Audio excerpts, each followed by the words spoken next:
ಇದು republic media network.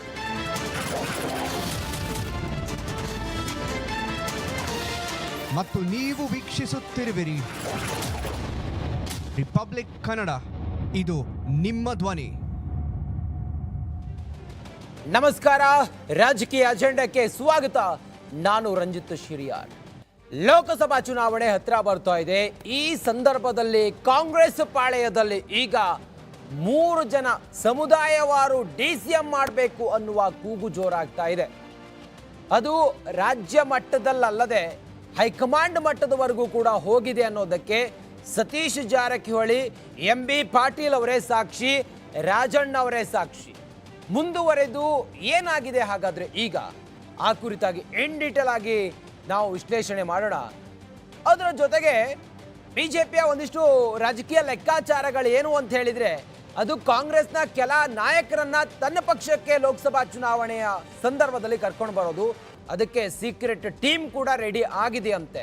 ಹಾಗಾಗಿ CM ತಮ್ಮ ಶಾಸಕರ ಮೇಲೆ ಗೂಢಾಚರ್ಯ ಮಾಡ್ತಿದ್ದಾರೆ ಅನ್ನೋದ್ರ ಬಗ್ಗೆ ಒಂದಿಷ್ಟು ಸೂಕ್ಷ್ಮತೆ ಈಗ ಅರ್ಥ ಆಗಿದೆ. ಇದೆಲ್ಲವನ್ನು ಕೂಡ ಇವತ್ತಿನ ರಾಜಕೀಯ ಅಜೆಂಡಾದಲ್ಲಿ ಚರ್ಚೆ ಮಾಡೋಣ.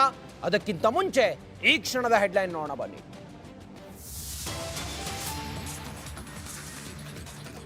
ಕಾಂಗ್ರೆಸ್ನಲ್ಲಿ ಜೋರಾಯ್ತು 3 DCM ಕೂಗು. ಸತೀಶ್ ಬಳಿಕ ಸಚಿವ MB ಪಾಟೀಲ್ ದೆಹಲಿ ಯಾತ್ರೆ. Republic Kannada exclusive. ರಾಜ್ಯ ರಾಜಕೀಯದಲ್ಲಿ ಸಂಚಲನ.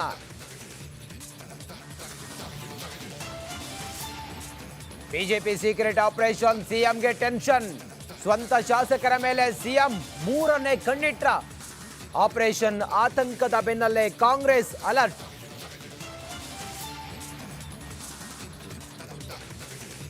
ಅಲ್ಪಸಂಖ್ಯಾತರ ಕಾಲೋನಿ ಅಭಿವೃದ್ಧಿಗೆ 1,000 ಕೋಟಿ. CM ಸಿದ್ದರಾಮಯ್ಯ ವಿರುದ್ಧ ಬಿಜೆಪಿ ನಿಗಿ ಕೆಂಡ. ಅಲ್ಪಸಂಖ್ಯಾತರ ಓಲೈಕೆ, ರೈತರ ಕುತ್ತಿಗೆಗೆ ಕುಣಿಕೆ. ಆರ್ ಅಶೋಕ್ ಹೀಗಂತ ಸಿಡಿಮಿಡಿ.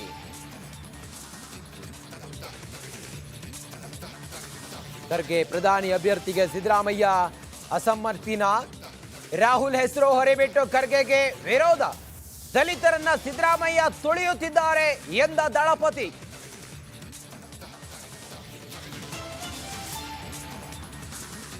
ರಾಮನೂರಿನಲ್ಲಿ ನಮೋ ಮೆಗಾ ರೋಡ್ ಶೋ.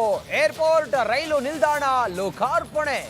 ಜನವರಿ 22ಕ್ಕೆ ದೇಶಾದ್ಯಂತ ದೀಪಾವಳಿ ಆಚರಣೆಗೆ ಮೋದಿ ಕರೆ.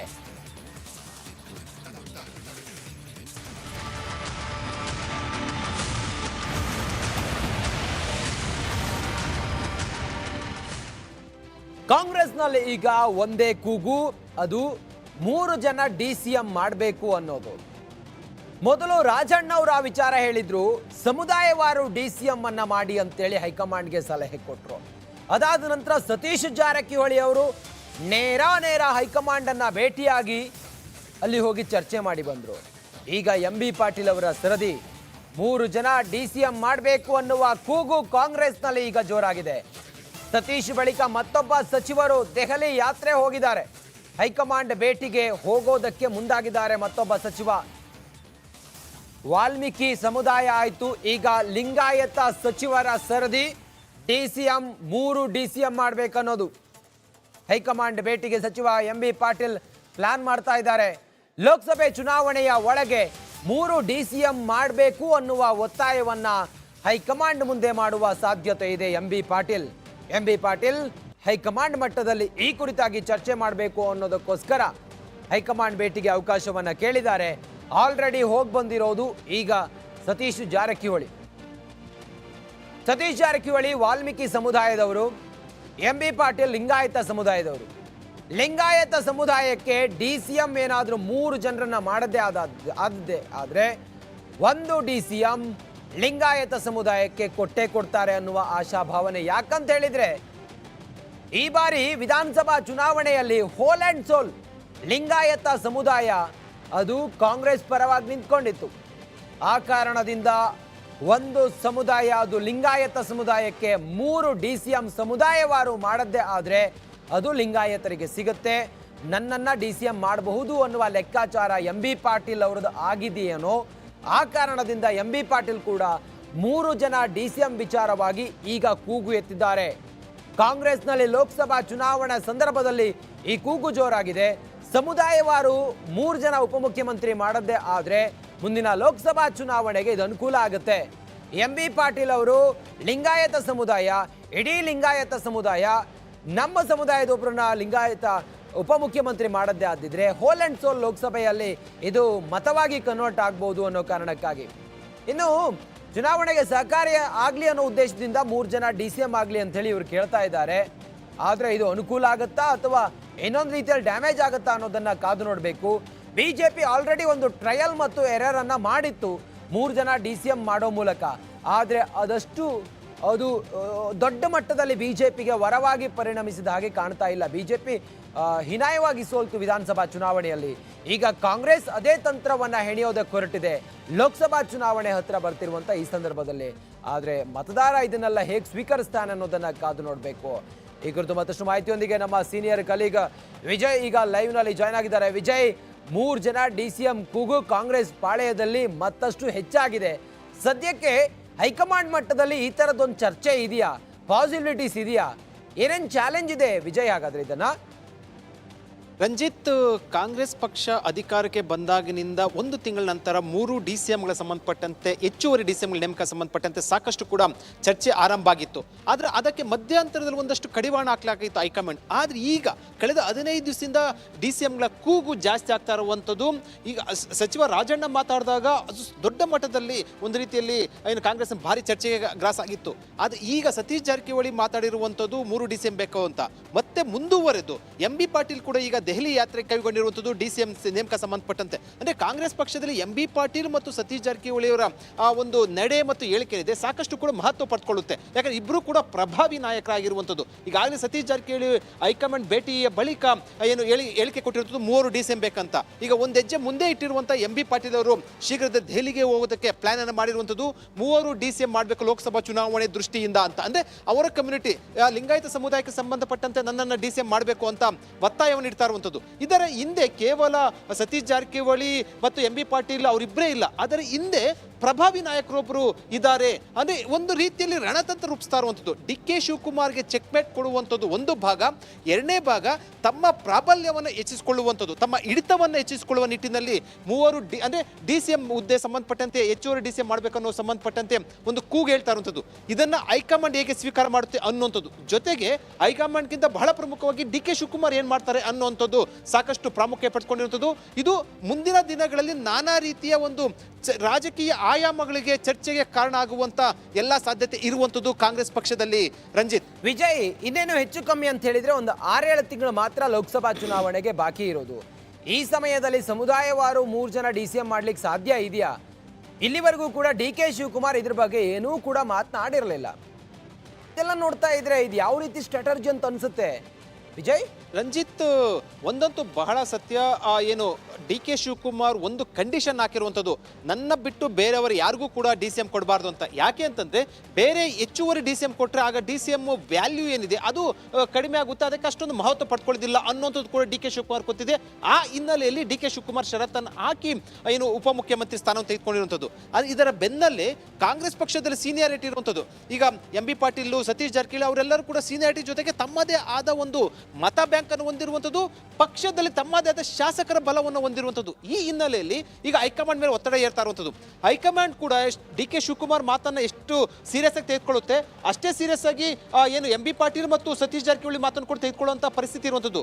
ಯಾಕೆಂದ್ರೆ ಇವರಿಬ್ಬರು ಶಾಸಕರ ದಂಡನ್ನು ಹೊಂದಿರುವಂಥದ್ದು, ಅದರಲ್ಲಿ ವಿಶೇಷವಾಗಿ ಸತೀಶ್ ಜಾರಕಿಹೊಳಿ ಅವರು ತಮ್ಮದೇ ಆದ ಒಂದು ಶಾಸಕರ ಗುಂಪನ್ನು ಹೊಂದಿರುವಂಥದ್ದು. ಈ ಹಿನ್ನೆಲೆಯಲ್ಲಿ ಹೈಕಮಾಂಡ್ ಬಹುತೇಕವಾಗಿ ಅಂದರೆ ಲೋಕಸಭಾ ಚುನಾವಣೆ ಮುಂಚೆ ಮಾಡುವಂಥ ನಿರ್ಧಾರವನ್ನು ಕೈಗೊಳ್ಳುವಂಥ ಸಾಧ್ಯತೆ ಇದೆಯಾ ಅನ್ನೋದು ಕಾದು ನೋಡ್ಬೇಕಾದ್ರೆ ಒಂದಂತೂ ಬಹಳ ಸ್ಪಷ್ಟ, ಲೋಕಸಭಾ ಚುನಾವಣೆಗಿಂತ ಮುಂಚೆನೇ ಕೈಗೊಳ್ಳಬೇಕು ಅಂತ ಆಗ್ರಹ ವ್ಯಕ್ತ ಆಗ್ತಾ ಇರುವಂಥದ್ದು. Ranjit, okay, thank you Vijay ನಿಮ್ಮೆಲ್ಲ ಮಾಹಿತಿಗಾಗಿ. ಆ ಒಂದು ನಿರ್ಧಾರ ಹೈಕಮಾಂಡ್ ಏನಾದರೂ ಮಾಡಿದ್ದೇ ಆದರೆ ಅದು ಪ್ಲಸ್ಸು ಆಗ್ಬೋದು, ಮೈನಸ್ಸು ಆಗ್ಬೋದು. ಹಾಗಾಗಿ ಸ್ವಲ್ಪ ಕಾದು ನೋಡುವ ತಂತ್ರ, ಅದರ ಜೊತೆಗೆ ಇದು ಬೇರೆ ಯಾವ ರೀತಿಯಲ್ಲಿ ಒಂದು ಡ್ಯಾಮೇಜ್ ಆಗ್ಬೋದು, ಇದೆಲ್ಲವನ್ನು ಕೂಡ ಯೋಚನೆ ಮಾಡಿನೇ ಹೈಕಮಾಂಡ್ ತೀರ್ಮಾನಕ್ಕೆ ಬರುತ್ತೆ. ಸದ್ಯಕ್ಕಂತೂ ಒತ್ತಡದ ಒಂದು ಪ್ರಯತ್ನ ಅಂತೇಳಿ ಅನ್ನಿಸ್ತಾ ಇದೆ.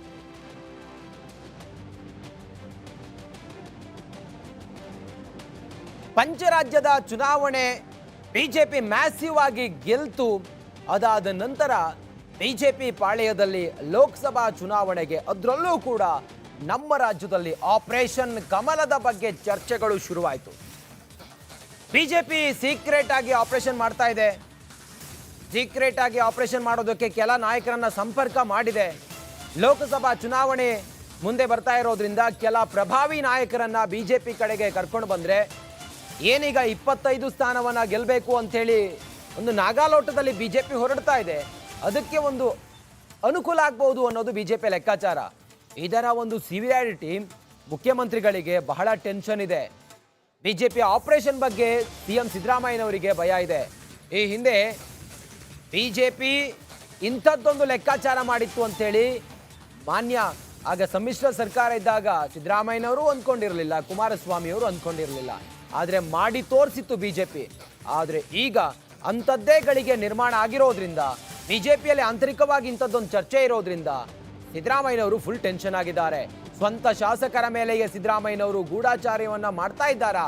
ಆಯ್ದ ಶಾಸಕರ ಮೇಲೆ ನಿಗಾ ಇಡೋದಕ್ಕೆ ಸೂಚನೆಯನ್ನು ಕೊಟ್ಟಿದ್ದಾರೆ.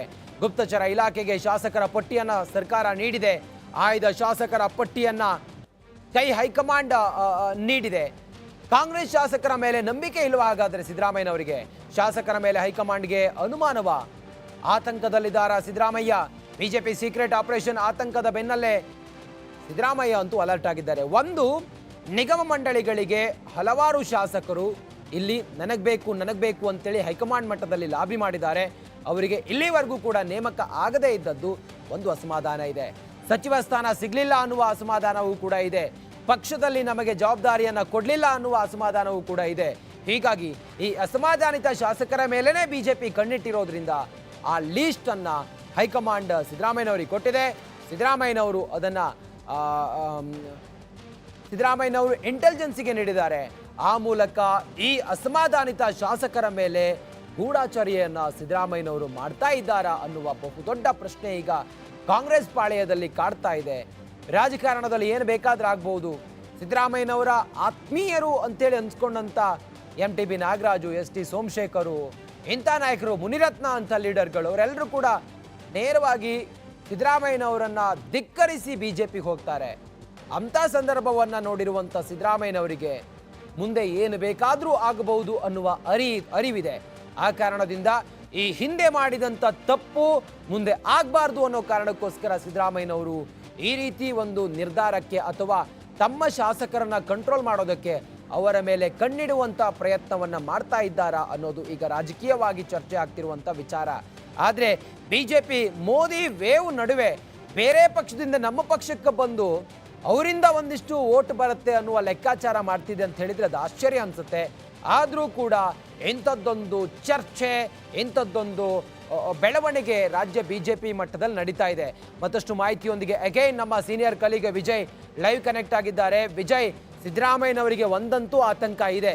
ಈ ಹಿಂದೆ ಮಾಡಿದಂಥ ತಪ್ಪು ಮುಂದೆ ಮರುಕಳಿಸಬಾರದು ಅನ್ನೋ ಕಾರಣಕ್ಕೋಸ್ಕರ ಈ ರೀತಿ ಒಂದು ನಿರ್ಧಾರ ಅಥವಾ ಈ ರೀತಿ ಒಂದು ಮುನ್ನೆಚ್ಚರಿಕೆಯನ್ನು ವಹಿಸ್ತಾ ಇದ್ದಾರಾ ಸಿದ್ದರಾಮಯ್ಯ? ವಿಜಯ್, ರಂಜಿತ್, ಕಾಂಗ್ರೆಸ್ ಪಕ್ಷದಲ್ಲಿ ಶಾಸಕರ ಅಸಮಾಧಾನ ಏನಿದೆ ಅದು ಒಂದು ಭಾಗ. ಎರಡನೇ ಭಾಗ ಬಿಜೆಪಿ ಆಪರೇಷನ್ ಕಮಲ ಅನ್ನೋದು, ಜೊತೆಗೆ ಕಾಂಗ್ರೆಸ್ ಶಾಸಕರ ಸೆಳೆಯುವಂಥ ಒಂದು ರೀತಿಯಲ್ಲಿ ಪ್ರಯತ್ನ ಆಗ್ತಾ ಇರುವಂಥ ಸುದ್ದಿಯ ಬೆನ್ನಲ್ಲೇ ಕೂಡ ಕಾಂಗ್ರೆಸ್ ಅಲರ್ಟ್ ಆಗಿರುವಂಥದ್ದು. ಈ ಸುದ್ದಿ ಬಂದ ಬೆನ್ನಲ್ಲೇ, ಯಾಕಂದರೆ ಬಹಿರಂಗವಾಗಿ DK ಶಿವಕುಮಾರ್ ಒಂದು ಮಾತನ್ನ ಹೇಳಿದ್ರು, ಅಂದರೆ ಪ್ರತಿಪಕ್ಷಗಳು ಅದರಲ್ಲೂ ಬಿಜೆಪಿ ಮತ್ತು JDS ನಾಯಕರು ಯಾರ್ಯಾರು ಕಾಂಗ್ರೆಸ್ ಶಾಸಕರನ್ನ ಭೇಟಿ ಮಾಡ್ತಾ ಇದ್ದಾರೆ ಅವೆಲ್ಲವೂ ಕೂಡ ಮಾಹಿತಿ ಇದೆ ಅಂತ ಹೇಳಿದ್ರು. ಅವರೇ ಕೂಡ ಒಪ್ಕೊಂಡಿದ್ರು.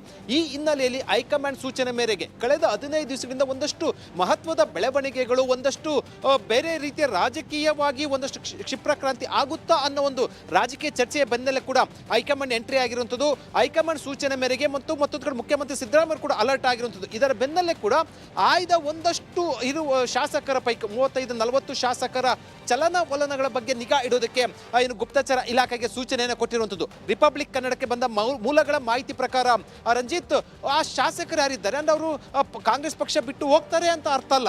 ಆದರೆ ಎಲ್ಲ ಒಂದ್ ಕಡೆ ಒಂದಷ್ಟು ಅನುಮಾನ ಇರುವಂಥದ್ದು. ಈ ಹಿನ್ನೆಲೆಯಲ್ಲಿ ಶಾಸಕರು ಎಲ್ಲೆಲ್ಲಿ ಹೋಗ್ತಾರೆ ಅಥವಾ ಹೊರ ರಾಜ್ಯಕ್ಕೆ ಹೋಗುವಂಥ ಸಂದರ್ಭದಲ್ಲಿ ಯಾರನ್ನು ಭೇಟಿ ಆಗ್ತಾರೆ ಇವೆಲ್ಲವೂ ಕೂಡ ಮಾಹಿತಿ ಕೊಡಬೇಕು, ಅವರ ಚಲನವಲನಗಳ ಬಗ್ಗೆ ಒಂದಷ್ಟು ನಿಗಾ ಇಡಬೇಕು ಅಂತ ಸೂಚನೆ ಕೊಟ್ಟಿರುವಂಥದ್ದು. ಈ ಹಿನ್ನೆಲೆಯಲ್ಲಿ ಆ ಆಯ್ದ ಶಾಸಕರ ಪಟ್ಟಿಯನ್ನು ಕೊಟ್ಟಿರುವಂಥ ಹಿನ್ನೆಲೆಯಲ್ಲಿ ಆ ಗುಪ್ತಚರ ಇಲಾಖೆ ಆ ಶಾಸಕರ ಮೇಲೆ ಅದ್ದಿನ ಕಣ್ಣನ್ನು ಇಟ್ಟಿರುವಂಥದ್ದು. ಅಂದ್ರೆ ಒಂದು ರೀತಿಯಲ್ಲಿ ಶಾಸಕರ ಮೇಲೆ ಅನುಮಾನ ಉಂಟಾಗಿದೆಯಾ ಮುಖ್ಯಮಂತ್ರಿ ಸಿದ್ದರಾಮಯ್ಯ ಅವರಿಗೆ ಅಥವಾ ಕಾಂಗ್ರೆಸ್ ಪಕ್ಷಕ್ಕೆ ಅನ್ನುವಂಥದ್ದು. ಯಾಕಂದ್ರೆ ರಾಜಕೀಯವಾಗಿ ಯಾವಾಗ ಏನ್ ಬೇಕಾದ್ರೂ ಕೂಡ ಆಗ್ಬೋದು.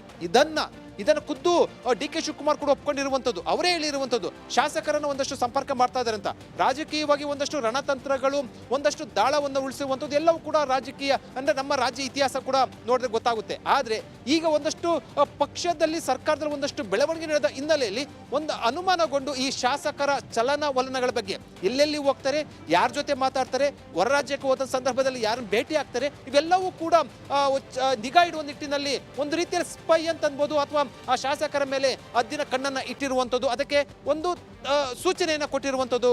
ರಂಜಿತ್, ವಿಜಯ್, ಮತ್ತೊಂದು ಕಡೆಯಲ್ಲಿ ಬಿಜೆಪಿ ಸೀಕ್ರೆಟ್ ಆಪರೇಷನ್ ಮಾಡೋದಕ್ಕೆ ಒಂದು ತಂಡ ಕೂಡ ರೆಡಿ ಆಗ್ತಾ ಇದೆಯಂತೆ. ಇದೆಲ್ಲದರ ಒಂದಿಷ್ಟು ಮಾಹಿತಿ ಸಿದ್ದರಾಮಯ್ಯನವರಿಗೆ ಇದ್ದಂಗೆ ಕಾಣಿಸ್ತಾ ಇದೆ. ಆ ಕಾರಣದಿಂದ ಈ ಒಂದು ತೀರ್ಮಾನ ಅಥವಾ ಈ ಒಂದು ತಂತ್ರವನ್ನ ಸಿದ್ದರಾಮಯ್ಯನವರು ಹೆಣಿತಾ ಇದ್ದಾರಾ? ಸದ್ಯ ಆ ರೀತಿ ಏನಾದರೂ ಸಾಧ್ಯತೆಗಳು ಇದೆಯಾ? ಯಾವ್ಯಾವ ನಾಯಕರು ಆ ರೀತಿ ಒಂದು ಹೆಜ್ಜೆ ಹೊರಗಿಟ್ಟಿದ್ದಾರೆ ಅಂತ ಹೇಳಿ ಒಂದಿಷ್ಟು ವಿಶ್ಲೇಷಣೆಗಳಿವೆ. ವಿಜಯ್, ರಂಜಿತ್, ಇಲ್ಲಿಯವರೆಗೂ ಕೂಡ ಯಾವ ಶಾಸಕರು ಕೂಡ ಈ ಸಂಬಂಧಪಟ್ಟಂತೆ ನಿರ್ಧಾರವನ್ನ ಕೈಗೊಂಡಿದ್ದಾರೆ ಅಥವಾ ಆ ಸಂಬಂಧಪಟ್ಟಂತೆ ಬಹಿರಂಗವಾಗಿ ಎಲ್ಲೂ ಕೂಡ ಕಾಣಿಸ್ಕೊಂಡಿಲ್ಲ. ಆದರೆ ರಾಜಕೀಯವಾಗಿ ಈಗ ಬೇರೆ ಬೇರೆ ರಾಜ್ಯಗಳಲ್ಲಿ ಆದಂತಹ ಬೆಳವಣಿಗೆ ಮತ್ತು ನಮ್ಮ ರಾಜ್ಯದಲ್ಲಿ ಕೂಡ ಈ ಹಿಂದೆ ಸಮ್ಮಿಶ್ರ ಸರ್ಕಾರ ಬಿದ್ದಂತ ಉದಾಹರಣೆಯನ್ನು ನೋಡೋದಾದ್ರೆ ಒಂದಷ್ಟು ಶಾಸಕರ ಅಸಮಾಧಾನವನ್ನ ಎನ್ಕ್ಯಾಶ್ ಮಾಡ್ಕೊಳ್ಳಿಕ್ಕೆ ಬಿಜೆಪಿ ಮುಂದಾಗಿರುವಂಥದ್ದು, ಅದು ಅದಕ್ಕೆ ಸಂಬಂಧಪಟ್ಟಂತೆ ಒಂದಷ್ಟು ಹೇಳಿಕೆಗಳು ಕೂಡ ಬರ್ತಾ ಇರುವಂಥದ್ದು. ಈ ಹಿನ್ನೆಲೆಯಲ್ಲಿ ಅದರ ಸಾಧ್ಯತೆಯನ್ನು ಅರ್ತಿರುವಂತಹ ಸರ್ಕಾರ ಇದಕ್ಕೆ ಏನು ಶಾಸಕರ ಚಲನವಲನಗಳ ಬಗ್ಗೆ ನಿಗಾ ಇಟ್ಟಿರೋಕೆ ಮುಂದಾಗಿರುವಂಥದ್ದು ಮತ್ತು ಶಾಸಕರ ಅಸಮಾಧಾನ ಬಹಿರಂಗವಾಗಿ ಹೇಳ್ತಾ ಇರುವಂಥದ್ದು. ಅಂದ್ರೆ ಈಗ ಅದರ ಅರ್ಥ ನಾಳೆ ಕೂಡ ಶಾಸಕರು ರಾಜೀನಾಮೆ ಕೊಟ್ಟು ಹೋಗ್ತಾರೆ ಅಂತಲ್ಲ. ಆದ್ರೆ ರಾಜಕೀಯವಾಗಿ ಯಾವಾಗ ಏನ್ ಬೇಕಾದ್ರೂ ಕೂಡ ಆಗ್ಬೋದು ರಂಜಿತ್, ಅದನ್ನೇ ಕೂಡ ರಾಜಕೀಯ ಅನ್ನುವಂಥದ್ದು. ಈ ಹಿನ್ನೆಲೆಯಲ್ಲಿ ಶಾಸಕರು ಯಾವಾಗ ಅಸಮಾಧಾನ ಸ್ಫೋಟಗೊಳ್ತಾರೆ ಅಂತ ಹೇಳೋದಕ್ಕೆ ಬರೋದಿಲ್ಲ. ಆದ್ರೆ ಇದನ್ನ ಕಡಿವಾಣ ಹಾಕುವ ನಿಟ್ಟಿನಲ್ಲಿ ಮತ್ತು ಇದಕ್ಕೆ ನಿಯಂತ್ರಣ ಹಾಕುವ ನಿಟ್ಟಿನಲ್ಲಿ ಶಾಸಕರ ಅಸಮಾಧಾನವನ್ನು ಈಗಾಗಲೇ ಕೂಡ ಶಮನ ಮಾಡುವ ನಿಟ್ಟಿನಲ್ಲಿ ಮುಖ್ಯಮಂತ್ರಿ ಸಿದ್ದರಾಮಯ್ಯ ಅವರು ಒಂದಷ್ಟು ಕಾರ್ಯಕ್ರಮಗಳನ್ನು ಹಾಕೊಂಡು ಅಂದ್ರೆ ಕಾರ್ಯಕ್ರಮ ಅನ್ನೋಕ್ಕಿಂತ ಒಂದಷ್ಟು ರಣತಂತ್ರ ರೂಪಿಸಿರುವಂಥ ಅದರ ಭಾಗವಾಗಿ 3 ಶಾಸಕರಿಗೆ ಏನು ಹುದ್ದೆಯನ್ನು ಕೊಟ್ಟಿರುವಂಥದ್ದು. ಅಂದ್ರೆ ರಾಜಕೀಯ ಕಾರ್ಯದರ್ಶಿ, ಮತ್ತೊಂದು ಕಡೆ ಏನು ಆರ್ಥಿಕ ಸಲಹೆಗಾರರು, ಈ ರೀತಿ 3 ಶಾಸಕರಿಗೆ ಹುದ್ದೆಯನ್ನು ಸೃಷ್ಟಿ ಮಾಡಿ ಏನು ಸಚಿವ ಸಂಪುಟ ದರ್ಜೆ ಸ್ಥಾನಮಾನ ಕೊಟ್ಟಿರುವಂಥದ್ದು. ಅಂದ್ರೆ ಇದರ ಅರ್ಥ ಶಾಸಕರ ಅಸಮಾಧಾನವನ್ನು ಸಮಾಧಾನ ಮಾಡುವಂತ ನಿಟ್ಟಿನಲ್ಲಿ ಈ ತಂತ್ರ. ಅದರ ಜೊತೆಗೆ ಆಪರೇಷನ್ ಕಮಲದ ಒಂದು ಆತಂಕವೂ ಕೂಡ ಕಾಂಗ್ರೆಸ್ ಪಕ್ಷಕ್ಕೆ ಕಾಡ್ತಾ ಇರುವಂಥದ್ದು. ರಂಜಿತ್, ಓಕೆ, ಥ್ಯಾಂಕ್ ಯು ನಿಮ್ಮೆಲ್ಲ ಮಾಹಿತಿಗಾಗಿ ವಿಜಯ್.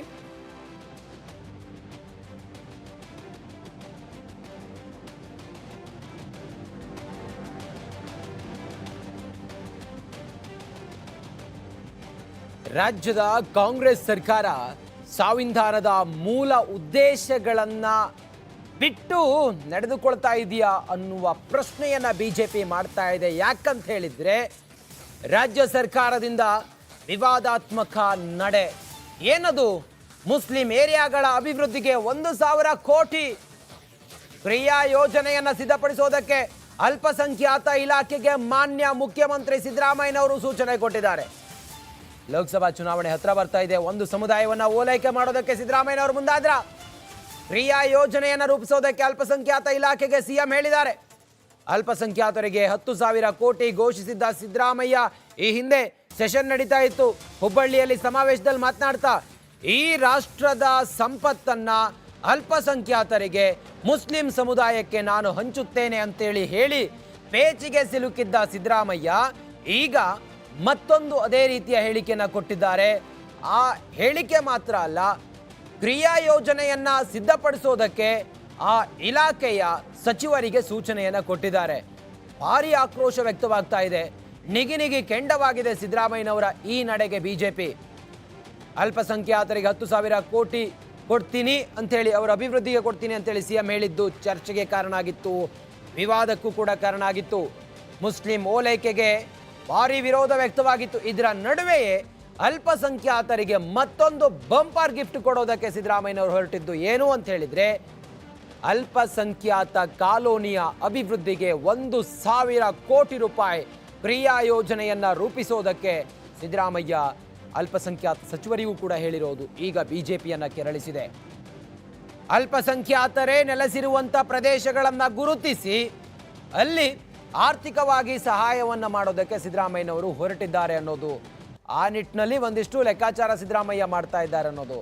ಇದೆಲ್ಲದರ ಕುರಿತಾಗಿ ಮತ್ತಷ್ಟು ಮಾಹಿತಿಯೊಂದಿಗೆ ನಮ್ಮ ರಿಪೋರ್ಟರ್ ಸುರೇಶ್ ಈಗ ಲೈವ್ನಲ್ಲಿದ್ದಾರೆ. ಸುರೇಶ್, ಸಿದ್ದರಾಮಯ್ಯ ಲೋಕಸಭಾ ಚುನಾವಣೆಗೆ ಒಂದು ಸಮುದಾಯವನ್ನ ಓಲೈಕೆ ಮಾಡಿದಾಗೆ ಕಾಣಿಸ್ತಾ ಇದೆ ಅವ್ರ ಹೇಳಿಕೆ. ಏನು ವಿವರ ಇದೆ ಸುರೇಶ್?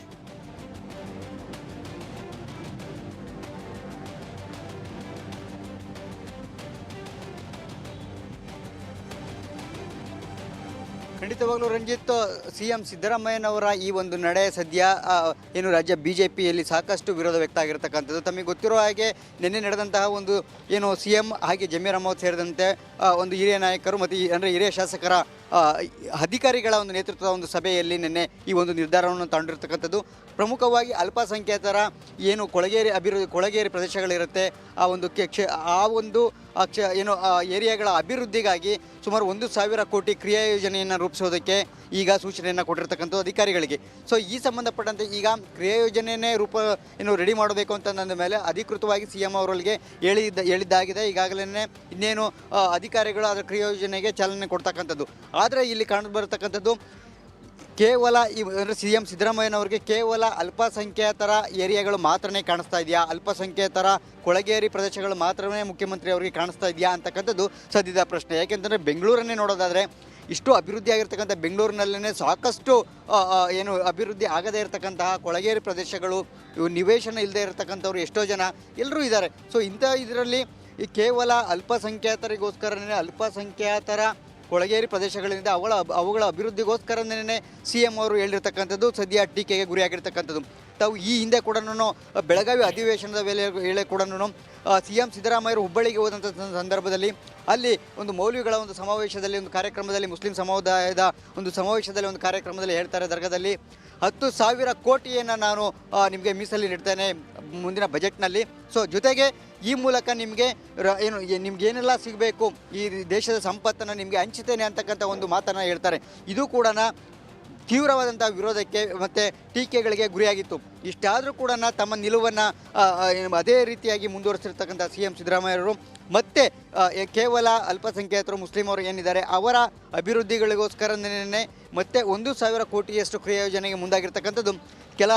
ಅಂದರೆ ಕಾಂಗ್ರೆಸ್ನಲ್ಲಿರ್ತಕ್ಕಂತಹ ಕೆಲ ಶಾಸಕರಿಗೂ ಕೂಡ ಇದು ವಿರೋಧ ಇದೆ ಅಂತಕ್ಕಂಥದ್ದು ನಮಗೆ ತಿಳಿದುಬಂದಿರತಕ್ಕಂತಹ ಮಾಹಿತಿ. ಸೊ ಈ ಮೂಲಕ ಸಿದ್ದರಾಮಯ್ಯನವರು ಮುಂದಿನ ಲೋಕಸಭಾ ಚುನಾವಣೆಗೆ ಕೇವಲ ಒಂದು ಸಮುದಾಯದ ಓಲೈಕೆಗೆ ಮುಂದಾಗ್ತಾ ಇದ್ದರೆ ಇತರ ಸಮುದಾಯಗಳು ಆಗಿದ್ರೆ ಸಿಡ್ಕೋದಿಲ್ವಾ, ಅಥವಾ ಈ ರೀತಿಯಾಗಿ ತಾರತಮ್ಯ ಮಾಡ್ತಕ್ಕಂಥ ಸಿದ್ದರಾಮಯ್ಯನವರು ಒಬ್ಬರು ಮುಖ್ಯಮಂತ್ರಿಯಾಗಿ ಎಷ್ಟು ಮಟ್ಟಿಗೆ ಸರಿ ಅಂತಕ್ಕಂಥದ್ದು ಸಾರ್ವಜನಿಕ ವಲಯದಲ್ಲೂ ಕೂಡ ಟೀಕೆ ಟಿಪ್ಪಣಿಗಳಿಗೆ ಗುರಿಯಾಗಿರ್ತಕ್ಕಂಥದ್ದು ಇದು ಕೂಡ ಶುರುವಾಗಿರ್ತಕ್ಕಂಥದ್ದು.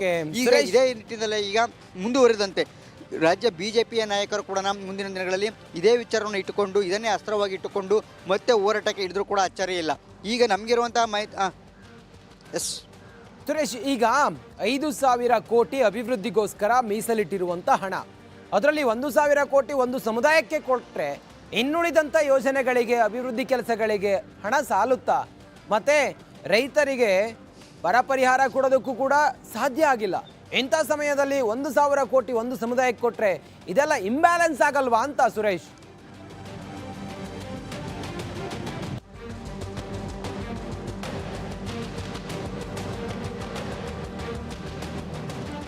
ಖಂಡಿತವಾಗ್ಲೂ ರಂಜಿತ್, ಈಗ ಅದೇ ವಿಚಾರವಾಗಿಯೇ ಈಗ CM ಅವರ ವಿರುದ್ಧವೇ ಅಪಸ್ವರ ಎದ್ದಿರ್ತಕ್ಕಂಥದ್ದು. ಈಗ ಕೇವಲ ಒಂದೇ ಸಮುದಾಯ ಮಾತ್ರನೇ ಆಗಿದ್ರೆ ಮುಖ್ಯಮಂತ್ರಿ ಅವರಿಗೆ ಕಣ್ಣಿಗೆ ಕಾಣ್ತಾ ಇದೆಯಾ, ಉಳಿದ ಲೋಕಸಭಾ ಚುನಾವಣೆ ಅಷ್ಟೇ ಕಾಣ್ತಾ ಇರ್ತಕ್ಕಂಥದ್ದು. ರಾಜ್ಯದಲ್ಲಿ ಬರಗಾಲ ಬಂದು ರಂಜಿತ್ ಈವರೆಗೂ ಕೂಡ ಬರ ಪೀಡಿತ ಪ್ರದೇಶಗಳಿಗೆ ಸರಿಯಾಗಿ ಅನುದಾನ ಘೋಷಣೆಯಾಗಿಲ್ಲ. ಬರ ಪೀಡಿತ ಪ್ರದೇಶಗಳಲ್ಲಿ ಸಂಪೂರ್ಣವಾಗಿ ಈಗಾಗಲೇ ನೀರಿಗೆ ಹಾಹಾಕಾರ ಶುರುವಾಗಿರ್ತಕ್ಕಂಥದ್ದು. ರೈತರ ಏನು ರಾಸಗಳಿಗೆ ಈಗ ಮೇವುಗಳಿಲ್ಲ, ಅಲ್ಲಿ ಮೇವು ಬ್ಯಾಂಕುಗಳು ಶುರುವಾಗಬೇಕು, ಮೇವು ಬ್ಯಾಂಕುಗಳು ಶುರುವಾಗಿಲ್ಲ ಈವರೆಗೂ ಕೂಡ. ಜೊತೆಗೆ ಶಾಸಕರ ಕ್ಷೇತ್ರಗಳಿಗೆ ಸರಿಯಾಗಿ ಅನುದಾನವನ್ನು ಕೊಡೋದಕ್ಕೆ ಆಗ್ತಾ ಇಲ್ಲ. ಸೊ ಇದೆಲ್ಲದರ ಮಧ್ಯೆ ಕೇವಲ ಒಂದು ಸಮುದಾಯಕ್ಕೆ ಕೇವಲ 1,000 ಕೋಟಿಯನ್ನು ಮೀಸಲಿಡ್ತಕ್ಕಂಥದ್ದು ಇದೆಯಲ್ಲ, ಇದು ಖಂಡಿತವಾಗಲೂ ಕೂಡ ಚುನಾವಣೆಯ ದೃಷ್ಟಿಯಲ್ಲಿ ಮಾಡ್ತಿರ್ತಕ್ಕಂಥ ಗಿಮಿಕ್ ಅಂತ ಹೇಳಿ ಸಾರ್ವಜನಿಕ ವಲಯದಲ್ಲಿ ಟೀಕೆ ವ್ಯಕ್ತ ಆಗ್ತಾ ಇರ್ತಕ್ಕಂಥದ್ದು. ಸೊ ಹೀಗಾಗಿ ನಿನ್ನೆ ಮುಂದಿನ ದಿನಗಳಲ್ಲಿ ಖಂಡಿತವಾಗಲೂ ಸಿದ್ದರಾಮಯ್ಯನವರು ಈ ರೀತಿಯ ಓಲೈಕೆ ರಾಜಕಾರಣವನ್ನು ಮುಂದುವರಿಸಿದ್ದೆ ಆದರೆ ಖಂಡಿತವಾಗಲೂ ಇವರ ನಿಲುವಿನ ವಿರುದ್ಧ ಮತ್ತು ಇವರ ಸಿದ್ಧಾಂತಗಳ ವಿರುದ್ಧ ಖಂಡಿತವಾಗಲೂ ಕೂಡ ರಾಜಕೀಯವಾಗಿ ಮುಂದಿನ ದಿನಗಳಲ್ಲಿ ಹೋರಾಟಗಳು ಶುರುವಾಗಾದರೂ ಕೂಡ ಅಚ್ಚರಿ ಇಲ್ಲ. Ranjit. Okay Suresh, thank you ನಿಮ್ಮೆಲ್ಲ ಮಾಹಿತಿಗಾಗಿ.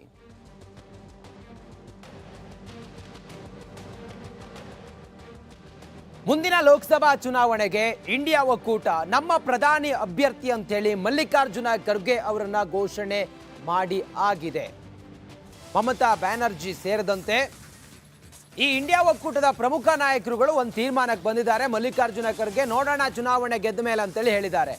ಆದರೆ ಸಿದ್ದರಾಮಯ್ಯನವರಿಗೆ ಮಾತ್ರ ಮಲ್ಲಿಕಾರ್ಜುನ ಖರ್ಗೆ ಅವರು ಪ್ರಧಾನಿ ಅಭ್ಯರ್ಥಿ ಅಂತೇಳಿ ಹೇಳಿದ್ದು ಅಥವಾ ಪ್ರಧಾನಿ ಅಭ್ಯರ್ಥಿ ಅಂತೇಳಿ ಘೋಷಣೆ ಮಾಡಿದ್ದು ಇಷ್ಟ ಇಲ್ವಾ? ರಾಹುಲ್ ಹೆಸರನ್ನ ಹರಿಬಿಟ್ಟಿದ್ದಾರೆ. ಸಿದ್ದರಾಮಯ್ಯನವರು ಪ್ರಧಾನಿ ಅಭ್ಯರ್ಥಿ ರಾಹುಲ್ ಅನ್ನೋದು ಕಾಂಗ್ರೆಸ್ ಸಂಸ್ಥಾಪನಾ ದಿನಾಚರಣೆಯ ವೇಳೆ ಹೇಳಿದ್ದಾರೆ. ಇಂಡಿಯಾ ಒಕ್ಕೂಟದ ಕೆಲ ನಾಯಕರಿಂದ ಖರ್ಗೆ ಪರವಾಗಿ ಒಲವಿದೆ ಪ್ರಧಾನಿ ಅಭ್ಯರ್ಥಿ ಅಂತೇಳಿ. ಆದರೆ ಕರ್ನಾಟಕದಲ್ಲೇ ಪ್ರಧಾನಿ ಅಭ್ಯರ್ಥಿಯಾಗಲು ಮಲ್ಲಿಕಾರ್ಜುನ ಖರ್ಗೆ ಅವರ ಆಯ್ಕೆಗೆ ಸಿದ್ದರಾಮಯ್ಯನವರ ವಿರೋಧ ಇದೆಯಾ? ಏನು ಹೇಳಿದ್ರೆ ಹಾಗಾದ್ರೆ ಸಿದ್ದರಾಮಯ್ಯ ಕಾಂಗ್ರೆಸ್ ಸಂಸ್ಥಾಪನಾ ದಿನದಲ್ಲಿ? ಬನ್ನಿ ನೋಡೋಣ. ನ್ಯಾಯ ಯಾತ್ರೆ, ಯಾಕಂದ್ರೆ ಇನ್ನು ನಮ್ಮ ದೇಶದಲ್ಲಿ ಎಲ್ರಿಗೂ ನ್ಯಾಯ ಸಿಕ್ಕಿಲ್ಲ. ಎಲ್ರಿಗೂ ನ್ಯಾಯ ಸಿಗ್ಬೇಕು. ಹಿಂದುಳಿದವರಿಗೆ, ದಲಿತರಿಗೆ, ಅಲ್ಪಸಂಖ್ಯಾತರಿಗೆ, ಮಹಿಳೆಯರಿಗೆ ಎಲ್ರಿಗೂ ನ್ಯಾಯ ಸಿಗ್ಬೇಕು. ಅದಕ್ಕೋಸ್ಕರವಾಗಿ ಇಡೀ ದೇಶದಲ್ಲಿ ಜಾಗೃತಿ ಮೂಡಿಸ್ತಕ್ಕಂಥ, ನ್ಯಾಯಕ್ಕಾಗಿ ಹೋರಾಟ ಮಾಡ್ತಕ್ಕಂಥ, ನ್ಯಾಯ ಸಿಗಬೇಕು ಈ ವರ್ಗದ ಜನರಿಗೆ ಅಂತ ಹೇಳಿ ಇವತ್ತು ಪಾದಯಾತ್ರೆಯನ್ನು ಮಾಡ್ತಾರೆ. ಅಂತ್ಯವ್ರ ಕೈಗೆ ಅಧಿಕಾರ ಹೋಗ್ಬೇಕು, ಇಲ್ಲ ನರೇಂದ್ರ ಮೋದಿ ಅವ್ರ ಕೈಗೆ ಅಧಿಕಾರ ಹೋಗ್ಬೇಕು. ಸಿದ್ದರಾಮಯ್ಯನವರ ಪ್ರತಿಯೊಂದು ನಡೆಯನ್ನು ಕೂಡ ವಿರೋಧಿಸುವಂತಹ HD ಕುಮಾರಸ್ವಾಮಿ ಅವರು ಸುಮ್ಮನೆ ಇರ್ತಾರ? ಟೀಕೆ ಮಾಡಿದ್ದಾರೆ. ಸಿದ್ದರಾಮಯ್ಯನವರು ಯಾವಾಗ ಖರ್ಗೆ ವಿಚಾರ ಪ್ರಧಾನಿ ಅಭ್ಯರ್ಥಿ ಅನ್ನೋದನ್ನ ಇಂಡಿಯಾ ಒಕ್ಕೂಟ ನಿರ್ಧಾರ ಮಾಡಿ ರಾಹುಲ್ ಗಾಂಧಿ ಅವರ ವಿಚಾರವನ್ನ ಅಥವಾ ಹೆಸರನ್ನ ಸಿದ್ದರಾಮಯ್ಯನವರು ಯಾವಾಗ ಪ್ರಸ್ತಾಪ ಮಾಡಿದ್ರು, HD ಕುಮಾರಸ್ವಾಮಿ ಕೆಂಡಾಮಂಡಲಾಗಿದ್ದಾರೆ. ಅಲ್ಲಿ ಖರ್ಗೆ ಪ್ರಧಾನಿ ಅಭ್ಯರ್ಥಿ ಅಂತೇಳಿ ಘೋಷಣೆ ಆಗುತ್ತೆ ಇಂಡಿಯಾ ಒಕ್ಕೂಟದಲ್ಲಿ. ನಮ್ಮ ಕನ್ನಡಿಗ ಖರ್ಗೆ ಹೆಸರನ್ನ ಸಿದ್ದರಾಮಯ್ಯ ಮಾತ್ರ ಹೇಳಿಲ್ಲ ಅಂತ ಹೇಳಿ ಹೇಳಿದ್ದಾರೆ. ದಲಿತ ವಿರೋಧಿ ಸಿದ್ದರಾಮಯ್ಯ ಅಂತ ಹೇಳಿ ಕಿಡಿಕಾರಿದ್ದಾರೆ HD ಕುಮಾರಸ್ವಾಮಿ. ಇಂಡಿಯಾ ಒಕ್ಕೂಟ ಒಂದು ತೀರ್ಮಾನಕ್ಕೆ ಬಂದು ಮುಂದೆ ನೋಡೋಣ ಅಂತೇಳಿ ಖರ್ಗೆ ಅವರು ಹೇಳಿದ್ರು ಕೂಡ ಖರ್ಗೆ ಅವರ ಹೆಸರು ಮುನ್ನೆಲೆಯಲ್ಲಿದೆ ಪ್ರಧಾನಿ ಅಭ್ಯರ್ಥಿ ಅಂತೇಳಿ. ಆದರೆ ಸಿದ್ದರಾಮಯ್ಯನವರಿಗೆ ಅದು ಇಷ್ಟ ಇಲ್ಲ. ಯಾಕೆ ಅನ್ನೋದು ಕುಮಾರಸ್ವಾಮಿ ಅವರ ಪ್ರಶ್ನೆ. ಪಾಪ ಪರಮೇಶ್ವರ್ ರಾಜ್ಯ ಅಧ್ಯಕ್ಷರಾಗಿ ಇವತ್ತು ದಲಿತ ಸಮಾಜಗಳಿಗೆ ಇವರು ಅಹಿಂದ ಹೆಸರು ಹೇಳ್ತಾರಲ್ಲ, ಅಧಿಕಾರ ಹಿಡಿಯೋವರೆಗೆ ಅಹಿಂದ, ಅಧಿಕಾರ ಹಿಡಿದ ಮೇಲೆ ಅಹಿಂದ ಹಿಂದೆ, ನಾನು ಮುಂದೆ. ಇದು ಸಿದ್ದರಾಮಯ್ಯನವರ ಪಾಲಿಸಿ ಸಿದ್ಧಾಂತ. ಇವತ್ತು ಸಂತೋಷವಾಗಿ ಪೂರ್ಣ ಮನಸ್ಸಿನಿಂದ ಒಬ್ಬ ಕನ್ನಡಿಗ ಪ್ರಧಾನಮಂತ್ರಿ ಆಗಲಿ ಅಂತಕ್ಕಂಥದ್ದಕ್ಕೇನು ಆಗೋದು ಬಿಡೋದು ಮುಂದೆ ಹಣೆ ಬರ. ಅಟ್ಲೀಸ್ಟ್ ಅಲ್ಲಿ ಯಾರೋ ಬೇರೆ ರಾಜ್ಯದವ್ರು ಹೇಳಿದ್ರೆ ಮುಖ್ಯಮಂತ್ರಿಗಳು, ನೀವು ರಾಹುಲ್ ಗಾಂಧಿ ಆಗಬೇಕು ಅಂತೇಳಿ ನೀವು ಹೇಳಿಕೆ ಕೊಡ್ತೀರಿ ಅಂದರೆ ದಲಿತ ಸಮಾಜಗಳು ಇಂಥ ಲೀಡರ್ನ ಇವತ್ತು ಇನ್ನೂ ನಂಬ್ತೀರಾ? ತೀರ್ಮಾನ ಅವ್ರಿಗೆ ಬಿಡೋಣಂತೆ. ಆಮೇಲೆ ಇನ್ನೊಂದು, ಅಲ್ಲಿ ಯಾವುದೋ ವೆಸ್ಟ್ ಬೆಂಗಾಲ್ ಚೀಫ್ ಮಿನಿಸ್ಟ್ರು ಖರ್ಗೆ ಅವರು ಪ್ರೈಮ್ ಮಿನಿಸ್ಟರ್ ಕ್ಯಾಂಡಿಡೇಟ್ ಅಂತ ಘೋಷಣೆ ಮಾಡ್ತಾರೆ. 16 ಅವೆಂಥವು INDA ಪಕ್ಷಗಳು ಖರ್ಗೆ ಅವರೇ ಮುಂದಿನ ಪ್ರೈಮ್ ಮಿನಿಸ್ಟರ್ ಕ್ಯಾಂಡಿಡೇಟ್ ಅಂತ ಘೋಷಣೆ ಮಾಡ್ತಾರೆ.